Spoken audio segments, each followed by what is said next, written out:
excluded. In millions of ways, we get the message that we don't belong. Maybe you know this from personal experience, where you feel that you don't fit in. From picking kickball teams in elementary school. Can I get a witness?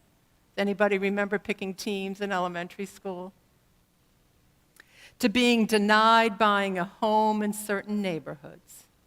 In subtle and not so subtle ways, we pick up signals and we learn where we are in and where we are out.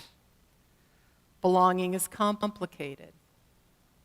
Experiences of denied belonging, and some are too deep for words, some are generationally deep, can lead to depression, shame, anger, and violence.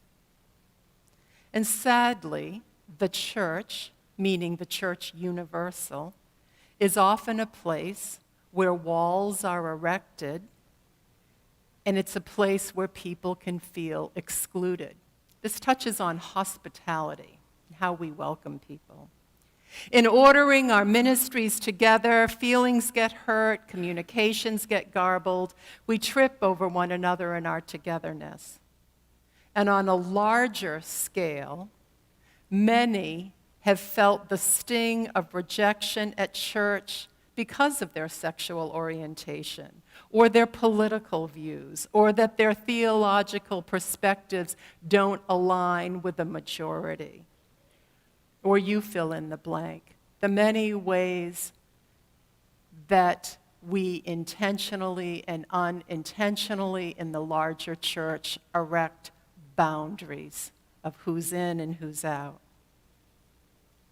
And so I ask you, acknowledging our longing to belong and the upset we feel when we don't, how do you hear this psalm, this psalmist's command to come to worship, make joyful noise, and give thanks to God? Is this a command to just put on a smile and power through? Ugh, yuck. I have this unsettling memory of visiting the city of Savannah. I was strolling down the historic city streets, and there were all these little shops, one-of-a-kind places that had interesting merchandise. And noticing that most of the stores were open for business and locked. Shoppers had to ring a doorbell at each store, and a store employee would press the buzzer to allow access, or not. It's a way to keep the riffraff out. How did the employee decide to buzz people in? How do you think? The potential customer was given the once-over, eyeballed and judged to determine if a particular person was acceptable clientele.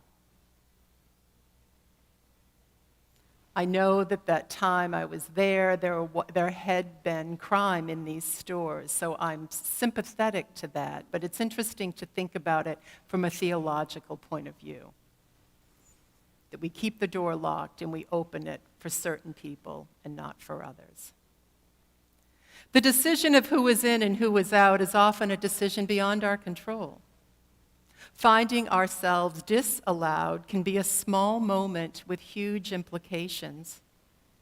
Being excluded for any reason sends a clear message that you don't fit. You aren't worthy, or you're not desirable, you don't look like me, you're not rich enough, not smart enough, not skinny enough, not from the right kind of family, not from the right neighborhood, you didn't attend the right schools, not the right kind, period. I ask you, how are the excluded supposed to sing and be glad? Make a joyful noise and worship the Lord with gladness. How can that be? Because the psalmist sings to us in Psalm 100, we are his people, the sheep of his pasture. God tells us we belong. We do fit. We are worthy. We